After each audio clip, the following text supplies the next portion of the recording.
समीर एक मेहनती और ईमानदार लड़का था। वह बहुत पैसे कमाना चाहता था क्योंकि उसने अपना बचपन गरीबी में बिताया था।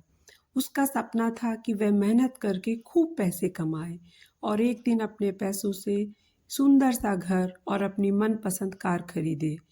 जब भी वह कोई कार देखता तो उसे अपनी कार खरीदने का मन करता। भाग्य ने उसका साथ भी दिया और एक दिन उसकी नौकरी मल्टीनेशनल कंपनी में लग गई। सैलरी भी बहुत अच्छी थी। कुछ साल तक पैसे बचाने के बाद आखिर वह दिन भी आ गया जब उसके लिए अपनी ड्रीम कार खरीद कर घर लाना संभव हो पाया। समीर उस गाड़ी को अपनी जान की तरह संभाल कर रखता था।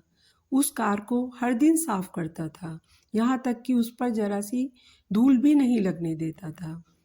एक बार रविवार के दिन समीर अपनी कार को रगड़ रगड़ कर धो रहा था, यहाँ तक कि गाड़ी के टायरों को भी चमका रहा था। उसका 5 वर्षीय बेटा आरव उसके साथ था। वह भी पिता के आगे पीछे घूम घूम कर कार को साफ होते देख रहा था।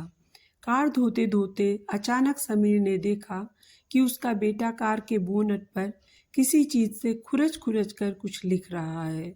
यह देखते ही उसे बहुत तेज गुस्सा आ गया। वह अपने बेटे को पीटने लगा। उसने उसे इतनी जोर से मारा कि बेटे के हाथ की एक उंगली ही टूट गई। दरअसल समीर अपनी कार को बहुत चाहता था और वह बेटे की इस शरारत को बर्दाश्त नहीं कर सका। बाद में जब उसका गुस्सा कुछ कम हुआ तो उसने सोचा कि जाकर देखूं कि कार में कितनी खरोंच लगी है।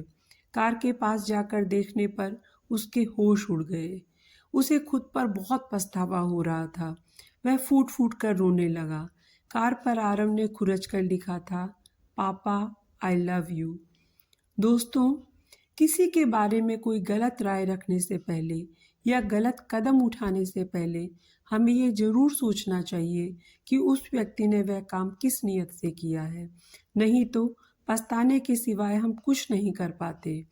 ऐसी ही भावुक और सीख देने वाली कहानियों के लिए चैनल सब्सक्राइब करें। धन्यवाद।